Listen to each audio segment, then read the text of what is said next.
saber qual é o maior risco que as populações tradicionais correm, estão expostas quando se trata de patrimônio genético. Como diz mesmo o projeto Aldeias Vigilantes, a questão é que as populações tradicionais, os povos indígenas, precisam estar vigilantes sobre o uso indevido, tanto do patrimônio genético, que está no território delas, né, quanto o uso indevido do conhecimento tradicional. Eu acho que esse é o grande problema. A gente também não pode criar uma visão do impedir o uso, não é isso, mas o problema é que esse uso precisa ser um uso legalizado, né? Tanto do ponto de vista do atendimento da legislação vigente hoje, quanto principalmente do respeito da autonomia, do direito de decisão desses povos. Então, o principal risco, que eu diria, é a apropriação indevida, né? Porque ela gera riscos em todos os sentidos, tanto a perda cultural, quanto a perda de referências, a perda de direitos sobre um determinado conhecimento, perdas econômicas sim também, e o desvirtuamento, né? A perda da significação também daquele elemento cultural para aqueles povos tradicionais. Então tem que estar todo mundo ligado nisso. Que esforços você considera relevantes na Amazônia que estão sendo feitos nesse sentido de reforçar essa percepção nas populações indígenas ou nas populações tradicionais de ribeirinhos, seringueiros, extrativistas? Eu acho que os principais esforços, os mais fincados na terra, aqueles que têm mais condições mesmo de surtir efeito durante muito tempo, são os esforços que nascem dentro dos povos indígenas, dentro dos locais dos povos indígenas, né? Quando eles vêm da base, quando eles vêm a partir de uma preocupação desses povos, esses esforços são bem sucedidos. Eu acho que muitos dos povos da Amazônia estão se alertando, estão ficando atentos para isso. Eu destacaria principalmente o que os povos do Rio Negro têm feito, no sentido de, por exemplo, ter regulamentação para como é que um pesquisador entra no território deles, né? Eles têm hoje toda uma regra que diz como é que isso deve acontecer, qual o tipo de benefício que eles querem. E tem também esforços de ONGs como a Amazon Link, né, que tem feito um trabalho ao lado desses povos, e esforços de algumas instituições de ensino e pesquisa que têm tentado fazer com que dentro do ambiente acadêmico tenha essa preocupação, isso seja mais do que uma obrigação legal, uma obrigação ética. E aí a gente pode citar várias instituições, a instituição da qual eu faço parte, o CESUPA, o Museu Guild tem essa preocupação, tem instituições que estão incorporando essa preocupação. Enfim, eu destacaria isso dentro do ambiente amazônico. No ambiente nacional tem uma movimentação de povos tradicionais, povos indígenas, principalmente agora em função da COP, né, da reunião da COP que vai acontecer. Agora, ainda é preciso que exista uma articulação maior, que as pessoas conversem, combinem estratégias e combinem ações para que elas possam realmente ter impacto na esfera nacional. E a relação desses povos com a indústria, como é que vocês, com o capital, qual é a preocupação, como você analisa isso? Na verdade, é preciso que se diga, que se coloque aonde essa questão nasce. Essa questão nasce no momento da evolução da biotecnologia, em que a indústria passa a reconhecer no conhecimento tradicional um grande insumo, uma grande dica para gerar novos produtos que possam ser comercializados e postos no mercado. Bom, a partir disso, existiu uma reação dos povos tradicionais, povos indígenas, e existiu uma colocação na Convenção da Biodiversidade, uma regra de como é que deve ser feito isso. Agora, ela traça parâmetros mínimos dessa relação entre povos indígenas e indústria, como, por exemplo, a necessidade de consentimento prévio, a necessidade da repartição de benefícios, mas isso não supre todas as necessidades. Primeiro porque o conhecimento tradicional em si, né, ele não é a centralidade da questão. A centralidade da questão é a defesa do povo. Esse é o sujeito de direitos, esse é o cidadão do qual a gente está falando, e é ele que tem que ter importância no âmbito jurídico. O conhecimento tradicional é um bem dele. Está fora de foco, então, a condução dessa discussão? Eu acredito que o foco excessivo na questão do conhecimento tradicional, que é um dos direitos que um povo tradicional tem, centralizar sobre isso atende a uma visão eminentemente industrial. Por quê? Porque centraliza algo que é um insumo da indústria. A indústria tem lidado com o conhecimento tradicional não como patrimônio, mas como um insumo dela. Né? Recolocar essa discussão e assumir outros papéis, como por exemplo o povo tradicional dizer, olha, esse é um patrimônio nosso, não é um insumo da indústria, faz parte de recolocar essa discussão, de refocar essa discussão, né? A questão do foco mesmo.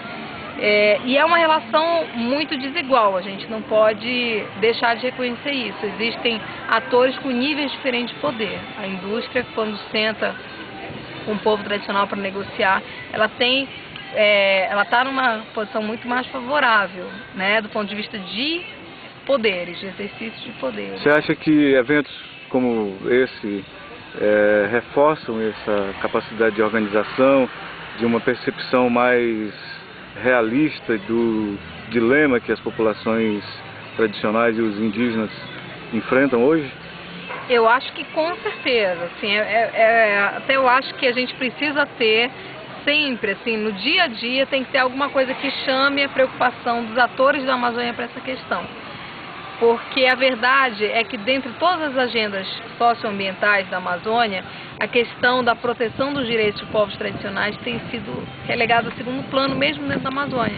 Então, todos os dias, eventos diversos, como por exemplo esse que está sendo promovido, ele auxilia para que você se esperte, para que você se alerte para voltar, né? A gente está no fim de semana, para voltar na segunda-feira e pensar em alguma coisa para fazer, né? Pensou, falou bastante, mas a gente tem que transformar essa fala em ação. Você disse que não basta índios e populações tradicionais aceitar, mergulhar no que propõe a indústria, o capital, mas que eles têm capacidade de ser agentes dessa transformação desse patrimônio genético. Eu acredito que aí é uma questão mesmo de concepção do sistema produtivo. Eu acho que existem alternativas para transformar. A gente tem uma ansiedade muito grande, muitos povos tradicionais, de colocar os produtos no mercado. Agora, é preciso entender o como isso vai ser feito, é preciso questionar sobre o como isso vai ser feito. Porque entrar simplesmente dentro de um processo produtivo de uma grande indústria, em geral, é um processo que não vai garantir a melhor situação para um povo tradicional. Ao contrário, quando o povo tradicional assume para si e é dono dos meios de produção, dos meios de produzir e de gerar os produtos e de colocar no mercado, ele tem como fazer o seu preço, ele tem como estabelecer o modo de produção e dizer o que vai ser usado e o que não vai. Ou seja, é um desenvolvimento mais autônomo do que simplesmente entrar numa cadeia produtiva de uma grande indústria. Sim, mas para alcançar isso é preciso ele dispor de ferramentas, de conhecimento, tecnologia, capital. E como é que faz então? Primeiro você tem que ter um grande nível de organização.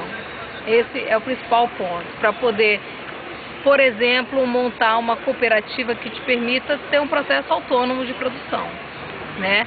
Para isso você precisa estar muito bem organizado, muito bem assessorado. Então os povos tradicionais têm que mapear quem são as pessoas que têm condições de assessorá-los, de estar ao lado deles, né? E aí então é um processo longo, né? Com certeza não é um processo simples, é um processo de encontrar linhas de fomento que garanta esse tipo de produção. Agora, sem dúvida, esse é um processo mais duradouro e mais autonomista do que simplesmente ingressar numa cadeia que já está pronta e que uma hora pode não te querer mais lá. Esse é outro elemento também, né? Você acha que há um ambiente mais favorável ou menos favorável no governo Lula para isso? Eu tinha maiores expectativas em relação a esse governo nessa área. Acho que esse governo foi muito, eu vou até dizer, tímido em relação ao que ele poderia ter feito. Principalmente quando a gente tem uma ministra da estatura da ministra Marina, que foi a primeira pessoa, inclusive, a falar no Poder Legislativo sobre a regulamentação disso.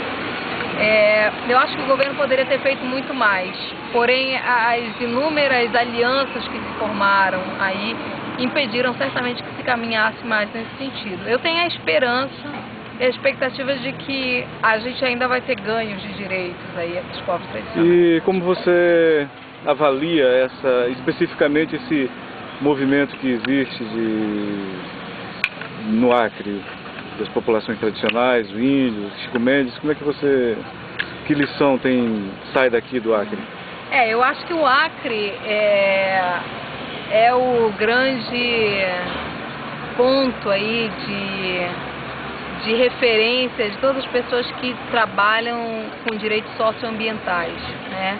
O Acre tem uma história por meio da luta dos seringueiros, principalmente por meio da luta de Chico Mendes aí, que fazia um confronto, né? Que estabeleceu um confronto com grandes interesses. E eu vejo que do Acre, com certeza, deve emergir uma força e uma discussão, uma movimentação que garanta, de discussão sobre os direitos dos povos tradicionais, mas que caminhe no sentido da garantia desses povos. E eu costumo dizer que esses povos agora eles têm que olhar para o passado, né, do Chico Mendes e fazer o empate agora. Lutar pela afirmação dos direitos deles como o Chico Mendes fazia e comandava essas organizações por meio do empate. Tem que se aliar e tem que impedir que os direitos deles sejam derrubados. E certamente o Acre tem esse grande potencial para sair na frente e para, inclusive, trilhar caminhos aí para os outros povos tradicionais desse país.